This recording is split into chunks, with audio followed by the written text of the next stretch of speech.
चलते चलते के दोनों साथियों से बहुत धन्यवाद कहना चाहता हूँ और बहुत अच्छा लगा आप लोग लद्दाख के पांग से हमारे साथ यहाँ चंडीगढ़ तक जुड़े रहे। आप हर दिन बहुत ही निष्ठा से बहुत ही मेहनत से हमारे साथ चल रहे थे। बहुत अच्छा लगा, धन्यवाद। ये मैं ये कहना चाहता हूँ कि ये सिर्फ पड़ाव है, हम दिल्ली में आपसे दोबारा मिल रहे हैं और अब तक जो भी आपने आतिथ्य दिया, हम आपके आतिथ्य में ही रहे, तो उसके लिए बहुत बहुत धन्यवाद करना चाहता हूँ। नमस्कार, सत श्री अकाल, बहुत बहुत धन्यवाद चंडीगढ़ शहर का, चंडीगढ़ के प्रेस और मीडिया साथियों का और इस गुरुद्वारा साहब का जहाँ पर हम ये कर रहे हैं। तो हम लगभग 150 लोग ले से 1 सितंबर को चले थे पद यात्रा पर और कल हम रात को शाम को चंडीगढ़ पहुंचे और ये हमारे यात्रा लद्दाख में जो पिछले कुछ सालों से लद्दाख के संस्कृति का, लद्दाख के प्रकृति का, जल जंगल जमीन का संरक्षण की बातें चल रही थी और लोकतंत्र की बहाली की बातें चल रही थी। इन्हीं मुद्दों को लेके हम चले हैं। इस यात्रा का संयोजन एपेक्स बॉडी लेह की जो एक संस्था है जो अगुवाई कर रही है वो कर रहे हैं। मेरे साथ कुछ सदस्य भी हैं एपेक्स बॉडी के यहाँ पर और मैं एक एनवायरमेंटलिस्ट के नाते इस संघर्ष का सहयोग दे रहा हूँ। तो जैसा बताया कि हम बहुत ही शांतिपूर्ण ढंग से महात्मा गांधी के दिखाए रास्ते पर चलते हुए हमारे शीर्ष नेता जो दिल्ली में हैं उन्हें ये विनती करना चाहते हैं कि जो लद्दाख के संरक्षण और लोकतंत्र की बहाली के मुद्दे हैं जिन पर कई सालों से बातें चली हैं, वार्ताएं चली हैं, अभी रुक से गए चुनाव के समय पर, तो उसको दोबारा किया जाए और एक अच्छा समाधान निकाला जाए, इसके लिए हम चले हैं। और 2 अक्टूबर को हम दिल्ली पहुंचेंगे राजघाट पर बापू के जन्मदिन पर और फिर हम उम्मीद करते हैं कि वो आने वाले उन दिनों में हम भारत के शीर्ष नेताओं से, जिनमें राष्ट्रपति महोदय हैं, प्रधानमंत्री महोदय हैं, गृह मंत्री महोदय हैं और जो विपक्ष के नेतागण हैं, उन सब से मिल के लद्दाख और सिर्फ लद्दाख ही नहीं पूरे हिमालय के साथ जो प्राकृतिक असंतुलन आ रही है, जिसमें विकास के नीतियां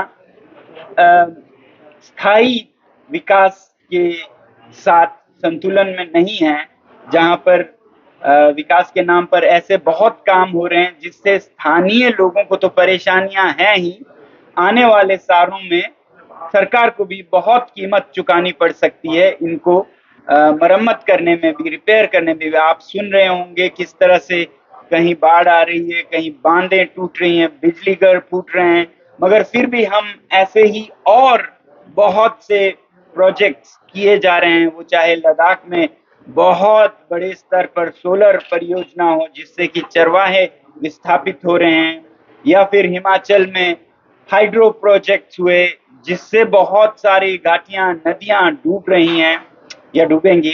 वैसे ही सीमेंट प्रोजेक्ट्स, 4 लेन रोड, नदी नालों में खनन, इन सब से हिमालय बहुत ही अभी क्या कहेंगे हम, घाव में है, इंजर्ड है। तो इन सब के लिए हम सोच समझ के ऐसे नीतियां अपनाएं जो कि सरकार जहां जो लागू कर सके। जैसे लद्दाख में 6वां शेड्यूल पहले से ही है जिस पर आश्वासन और वचन भी दिए गए, तो वहां वो लागू आसानी से किया जा सकता है। वैसे ही हिमाचल में जो हैं उन पर सख्ती से नियम कानून लागू हो ताकि हिमालय को हम बचा सके, नहीं हो तो नए बनाए जाएं। और इन सब में स्थानीय लोगों को सशक्त करना बहुत जरूरी है, उनकी सहभागिता बढ़ानी बहुत जरूरी है, क्योंकि यही स्थानीय लोग हैं जो हजारों सालों से प्रकृति के साथ संतुलन में रहे हैं, चाहे हिमाचल में हो, उत्तराखंड में हो, सिक्किम, अरुणाचल में हो या फिर लद्दाख में हो। और यही लोग आने वाले सैकड़ों हजारों साल रहने वाले हैं।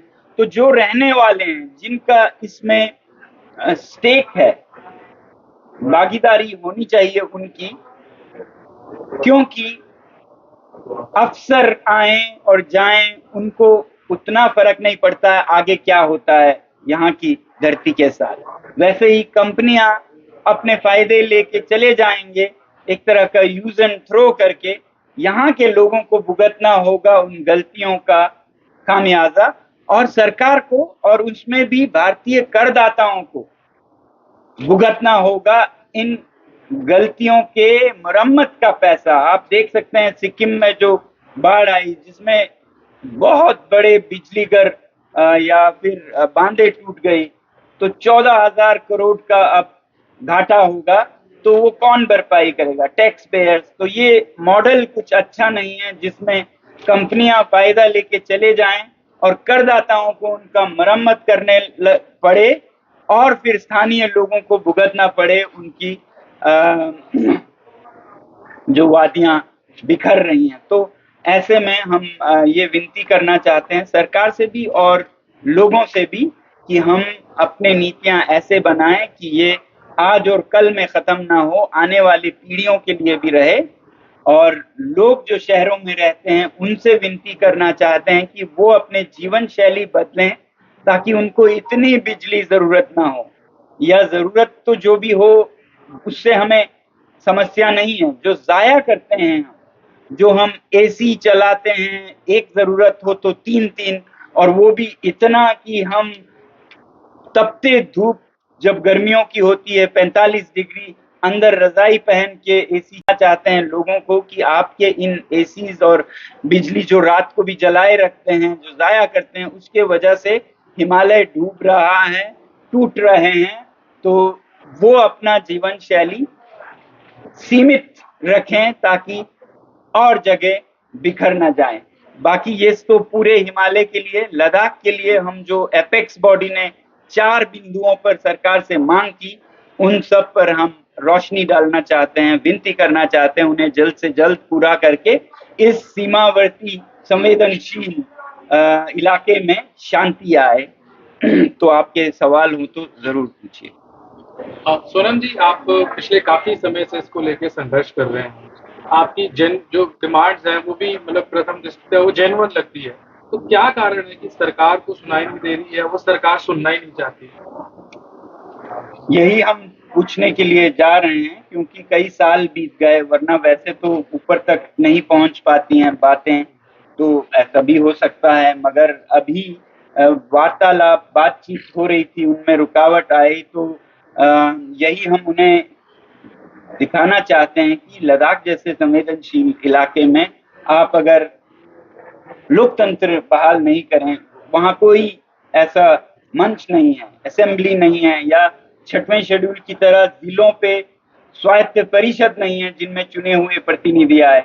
दूसरी तरफ युवा बेरोजगार है, 5 साल से कोई नियुक्तियां नहीं हुई। मेरे युवा आपको बताएंगे कि युवा का क्या हाल है। तो एक तरफ युवा बेरोजगार हो, दूसरी तरफ जनता को कोई बोलने का मंच ना हो, तो ये बहुत संगीन हो सकता है किसी भी जगह, और खासकर सीमा के इलाकों में। तो यही सब हम बताने और पूछने जा रहे हैं कि क्यों आखिर इतना समय लग रहा है। मैं आप लोगों से भी कहूंगा, आप भी सरकार से पत्रकार के रूप में पूछ सकते हैं, जब आश्वासन दिया गया लद्दाख को, वचन दिए गए, तो फिर देरी क्यों है? तो ये हमें भी नहीं मालूम, इसीलिए हम जा रहे हैं दिल्ली। तो सरकार जब बात करती है हिमालय क्षेत्र में निर्माण की, तो कहती है कि चीन ने इंफ्रास्ट्रक्चर बहुत बड़ा तैयार कर लिया है, और जबकि हम उस तरीके से बहुत पीछे हैं। तो देश की सुरक्षा की दृष्टि से जो है, आप उसको कैसे देखते हैं, और बॉर्डर पे क्या हालात है? जी, सुरक्षा के इंफ्रास्ट्रक्चर में हमने कभी कोई आपत्ति नहीं जताई है, बल्कि हम तो चाहते हैं कि बराबर हो, बेहतर हो। हमारे जो दुश्मन हैं, बराबर से भी बेहतर हो। सुरक्षा के इंफ्रास्ट्रक्चर पे कोई वो नहीं होनी चाहिए ऊपर नीचे। मगर इसके नाम पे अगर आप किसी को भी कुछ भी घाटियां वादियां चरागाहें बेच दें, और फिर सुरक्षा के आड़ में कंपनियां शोषण करें, दोहन करें हिमालय का, तो फिर लेने के देने पड़ जाएंगे। सुरक्षा को सुरक्षा की तरह देखा जाए, वो बहुत जरूरी है देश की सुरक्षा। मगर हम असुरक्षा सिर्फ सीमा पर सिपाहियों से नहीं होती है। असुरक्षा हम ही अगर वहां पर खेल लें पहाड़ों के साथ, जंगली जो जानवर हैं उनके जीवन के साथ, तो देश का उतना ही नुकसान होगा जितना कोई दुश्मन देश कर सके। तो हम जो खुद दुश्मनी कर रहे हैं अपने पहाड़ों के साथ, उसको रोकने की बात कर रहे हैं। अच्छा सर, कौन सी बड़ी कंपनी है जो इस वक्त वहाँ पे प्रोजेक्ट लगाई, जैसे आपने सोलर की बात की या अभी किन कंपनियों को ये प्रोजेक्ट गए, इसका मुझे ऑफिशियल वो नहीं है, मगर वहां पर अभी काम शुरू हो चुका है। पावर लाइंस पे शुरू हुआ है काम, और 13,000 मेगावाट की बात है। आप समझ रहे हैं, दुनिया की सबसे बड़ी सोलर प्रोजेक्ट होगी लद्दाख में जो होगी, उसके लिए सैकड़ों किलोमीटर स्क्वायर जाएंगे, जहां पर हजारों सालों से चरवाहे रहते आए हैं। तो कंपनियों के नाम फर्क नहीं पड़ता है, आपका गला किस किस लेवल के छुरे से काटा जाता है। सोनम सर, पहले आपने 21 दिन का जो है उपवास लेह में रखा, और उसके बाद आज 27वां दिन है इस यात्रा का। तो अभी तक का मतलब कोई रिस्पांस जो है भारत सरकार की तरफ से आया है? वो तो हम दिल्ली में ही देखेंगे। ऐसा कोई उनकी तरफ से प्रोएक्टिव रिस्पांस नहीं आया है। हमने उनसे विनती की है कि हम बातचीत करना चाहते हैं। ये जो बड़े बूढ़े बुजुर्ग 80 साल के कई हैं हमारे साथ ना, 80 से भी ऊपर के, महिलाएं हैं, भूतपूर्व सैनिक हैं कोई 2 दर्जन। तो ये सब देश के नागरिक हैं जिन्होंने देश की रक्षा की है इन 60-70 सालों से। वो अब हिमालय की रक्षा की मांग कर रहे हैं। तो सबसे बड़ा कारण क्या था? आपने बोला कि बात बंद होगी, बात बंद, यही हम पता करने जा रहे हैं। हमें नहीं पता है क्यों बंद हुई, पूछने जा रहे हैं ताकि वो जल्द से जल्द दोबारा शुरू करें और इस समस्या को सुलझाएं। क्योंकि लद्दाख को यूटी बनाया, इसके लिए हम बहुत कृतज्ञ हैं, मगर हमारी उम्मीद थी कि ये यूटी विद लेजिस्लेचर होगी, असेंबली के साथ होगी। तो ये यूटी तो अलोकतांत्रिक यूटी सा है। तो इसलिए हम उन्हें से विनती करना चाहते हैं कि ऐसे आप बेजुबान न रखें सीमा पे लोगों को। उनके मंशा अनुसार, उनके अनुभव और क्या कहेंगे, उनके विजडम के अनुसार हिमालय में अच्छी विकास की जाए, न कि 2-3 साल के लिए जो अफसर आए वो करें। उनसे गलतियां होंगी। तो यही हम कहना चाहते हैं, बाकी पता करना चाहते हैं। हमें भी नहीं मालूम कि ऐसा क्यों नहीं कर रहे हैं, खासकर तब जब वादे किए गए घोषणा पत्र में चुनाव के पहले, दूसरे, तीसरे बिंदु पर थे। तो हो सकता है कोई बड़ी समस्या हो तो हमें बताएं, वो हम भी समझ सकते हैं। अगर देश की कहिए सुरक्षा की समस्या हो, ऐसा हमें दिखता नहीं है, और सुरक्षा के हर चीज के लिए हम स्वागत करते हैं। तो 25 दिन का आपका एक्सपीरियंस कैसा रहा ये पूरी जर्नी का? क्या क्या कठिनाई आई आपको, उसके बारे में थोड़ा बताइए। जी, मैंने कई वीडियोस भी जारी किए। भौतिक शरीर के स्तर पे तो बहुत कठिन है ऐसा करना। शायद दुनिया में पहली बार हुई हो ऐसी यात्रा जहां जो देश का आखिरी नागरिक है वो खुद पैदल चल के पहाड़ों को, ग्रेट हिमालयन रेंज को पार करते हुए राजधानी तक आते हैं। मतलब इससे ज्यादा जोर से कोई कैसे चिल्ला सकता है, कोई कैसे पुकार सकता है। तो ये हमारी कोशिश है, मगर मनोबल सबका बहुत ऊंचा है। मुस्कुरा रहे हैं, बाहों में चाहे छाले हों, वो, और गुस्से में भी नहीं है। हमारा कोई देश के नेताओं से या किसी सरकार से कोई बैर या ऐसा दुश्मनी नहीं है। हम तो सिर्फ उन्हें याद दिलाना चाहते हैं कि इसे शांतिपूर्वक सुलझा दें, ताकि भविष्य में कोई नकारात्मक ऐसे कोई ना हो लद्दाख जैसे इलाकों में। इसीलिए अभी से सकारात्मक तरीकों से हम इसे सुलझाना चाहते हैं। सोनम सर, एक चीज और जो है, यदि मान लीजिए वार्ता होने की स्थिति में और वार्ता विफल हो जाने की स्थिति में जो है कि अगला कोर्स ऑफ एक्शन जो है क्या हो सकता है, क्या वो आपको संभावना? हम नहीं बताना चाहेंगे। Thank you sir. आप में से कोई अगर पूछना चाहें। अच्छा सर, पिछले दिनों एक जो था वहाँ पे बॉर्डर पे जो विवाद था, उसमें क्या लद्दाख में कितना बॉर्डर का हिस्सा जो है सर? ये भी हमारे पदयात्रा से संबंधित नहीं है। अभी हम लेह से दिल्ली पदयात्रा पे जा रहे हैं। लद्दाख के बहुत समस्याएं हैं, जैसे मैंने जो कहे संस्कृति संरक्षण, प्राकृतिक संरक्षण, उनके बारे में आप पूछिए। लोकतंत्र के, युवाओं के रोजगार जो हैं, मैं चाहूंगा मेरे साथी पद्मा जी हैं, युवा नेता हैं एपेक्स बॉडी में, वो बताएं आपको कि युवाओं की क्या समस्याएं। इन चीजों पे ज्यादा बात करें तो अच्छा होगा। जो सीमा पर सैनिकों के साथ इस पदयात्रा का अभी कोई संबंध नहीं। सर क्लाइमेट चेंज पे क्या मतलब कितना देखते हैं आपकी, कितना मतलब वहाँ पे क्या मैंने नजर तो टूरिज्म के हिस्से से लद्दाख बहुत लोग आ जा रहे हैं। नहीं, मैंने बहुत बड़े स्तर पर ये कहा था कि इन हिमालयों को प्राकृतिक संरक्षण देने के लिए सबसे बेहतर तरीका है कि स्थानीय लोगों को जिम्मेदारियां सौंपी जाए, क्योंकि वही रहने वाले हैं। तो वो चाहे टूरिज्म का हो या बिजली परियोजना ही क्यों ना हो, बल्कि खनन भी क्यों ना हो, उनके समन्वय से हो, उनके पूछताछ से हो। उनको दरकिनार करके आप थोप देंगे तो फिर संघर्ष होते रहेंगे। ये किसी भी देश के लिए अच्छा नहीं है। तो क्यों ना हम सीमा के लोगों के साथ मिलके सीमा का विकास करें जैसे उनको जरूरत है। हम नहीं कहते हैं कि कोई विकास ना हो, हम कहते हैं कि हमें इसका सहभागी बना के किया जाए। यही छठवां शेड्यूल है। छठवां शेड्यूल स्थानीय लोगों को एक हक देता है कि वो भी इसमें सहभागी बने। तो बाकी यहाँ विकास हो, मगर उस तरह से। सर मेरे को बता दूं, आप बताएंगे आप किस चैनल से हैं? जैसे सर मध्य प्रदेश के निवासी हूँ। नहीं, मैं यहाँ पर हम पत्रकारों से बात करना चाहेंगे। व्यक्तिगत आप बाद में पूछ सकते हैं। सर अभी आप किस चैनल से? मैं दैनिक भास्कर जी। अभी आप कई जगह से आए हैं, जैसे हिमाचल, परवाणु का मैं इंटरव्यू देखा था, परवाणु बरमाना। तो जो दिक्कतें हैं वहाँ की, उनको आप किस तरह से देखते हैं, उनका सोल्यूशन क्या है? क्लाइमेट चेंज की बात करूँ मैं। जी। हम अभी जलवायु परिवर्तन को, पर्यावरण को वो प्राथमिकता नहीं दे रहे हैं जो देनी चाहिए।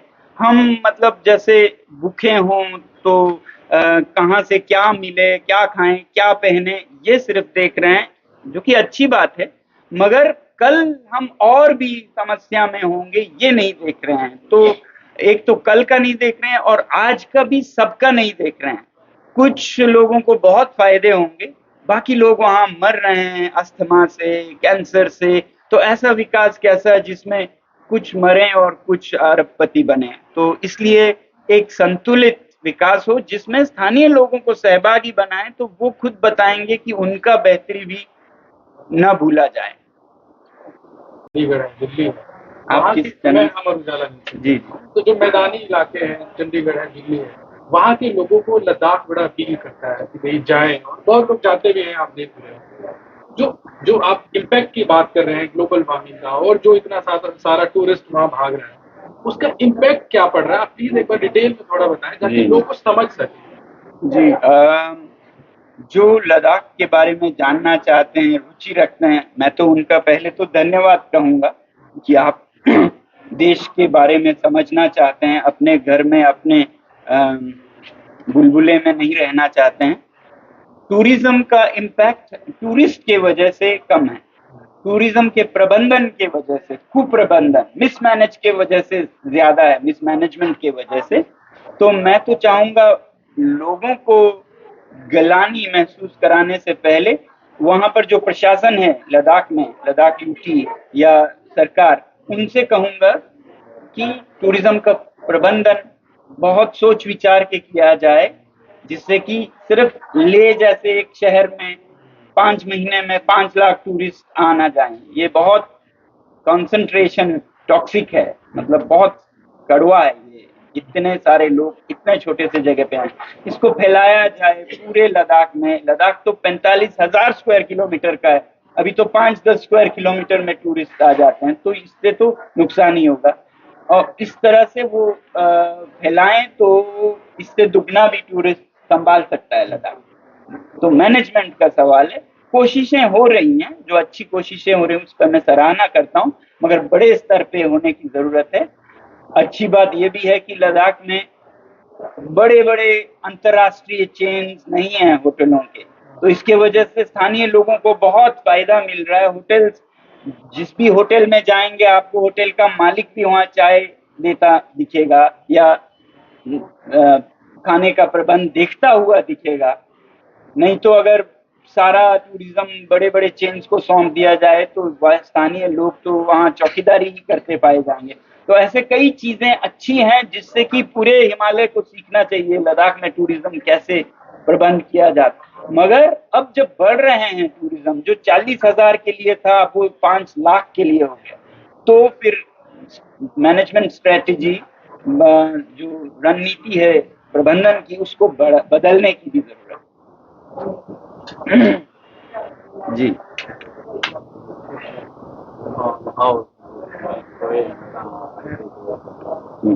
जी अभी विश्व से जो है सहयोग ले रहा हूँ अपने में, दुनिया वर्ल्ड से जो है वर्ल्ड की बहुत सी ऑर्गेनाइजेशनों ने आपको मदद करने की बात कही थी, लेकिन उस टाइम में आपने कहा था कि मैं अब उनकी मदद नहीं लेना चाहता हूँ क्योंकि ये आंतरिक मामला है। तो इस बार क्या आपको वर्ल्ड से कोई वैसी आपके साथ तो जुड़ रही है क्या, कोई वैसा सहयोग? नहीं, ऐसा हमने नहीं किया है, मगर अगर कोई हल नहीं निकलता है, हमें अपने हाल पे छोड़ दिया जाता है, तो हम जो भी सहयोग दें, चाहे वो देश में हो या विदेश में हो, बहुत अगर इस पे कोई हल ही नहीं निकलता है तो, नहीं तो हमारा पूरा विश्वास है कि अभी भी एक अच्छा हल निकलेगा।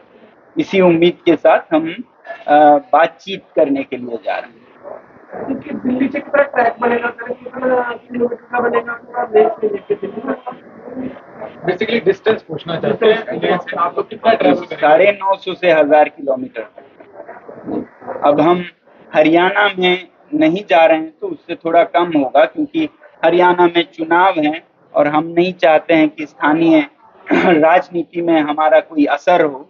तो हम पहले ही कश्मीर को हमने अवॉइड किया, वैसे ही हम हरियाणा को भी करना चाहते हैं, क्योंकि हमारा ये किसी भी राजनीतिक दल के पक्ष या विपक्ष में या विरुद्ध नहीं है। तो ऐसे में हम न्यूट्रल रहना चाहते हैं।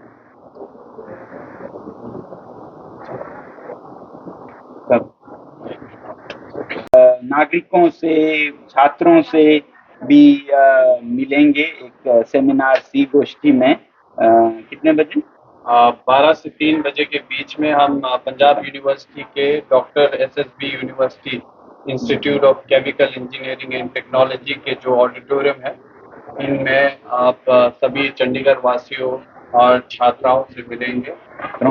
हाँ, छात्रों से मिलेंगे और उनमें हमारे जो पद यात्रा के रिलेटेड हो या हिमालय में जो हो रहा है और लद्दाख में जो हो रहा है, उन सभी पे चर्चा हो। ये एक आपको सूचना दे रहे हैं। वैसे ही हमारे साथी यहाँ पर हैं जो एपेक्स बॉडी से हैं, और हमारे यहाँ पर बहुत से पदयात्री हैं, आप चाहें उनसे पूछ सकते हैं। तो बेसिकली जो एपेक्स बॉडी है वो वहाँ के लोगों के मांगों को लेके हमारे नेताओं से बातचीत करते हैं, जो कि MHA के साथ।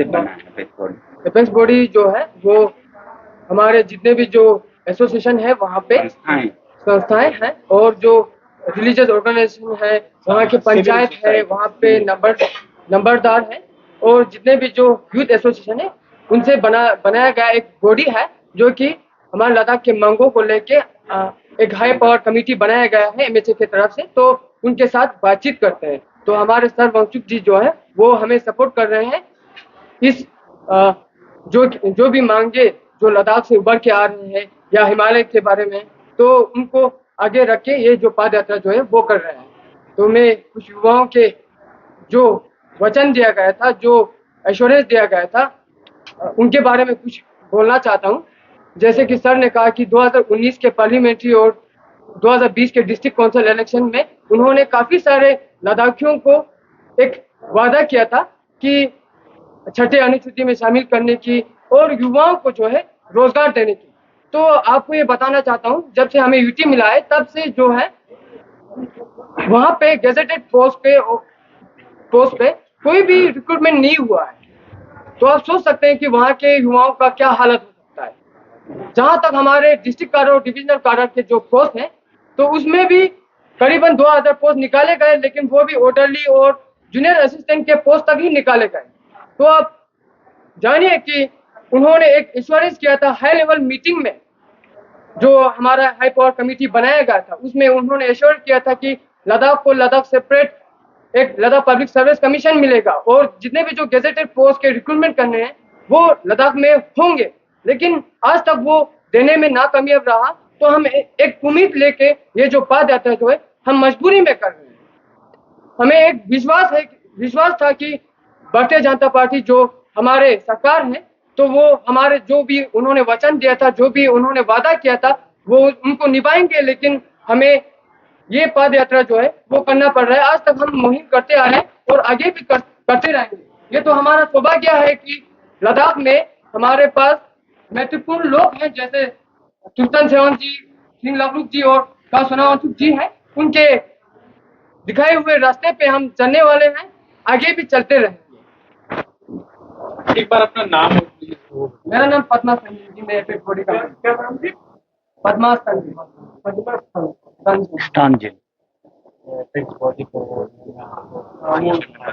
कोई एपेक्स बॉडी वो भी सोच रही है जो काम चल रहा है वहाँ पर सोलर प्लांट को लेकर, उसको रुकवाने के लिए भी कुछ प्लान कर रहे हैं आप?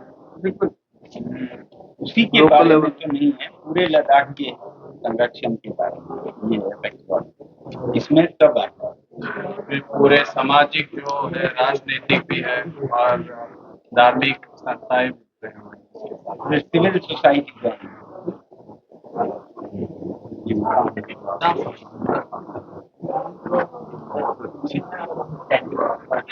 स्टैंडिंग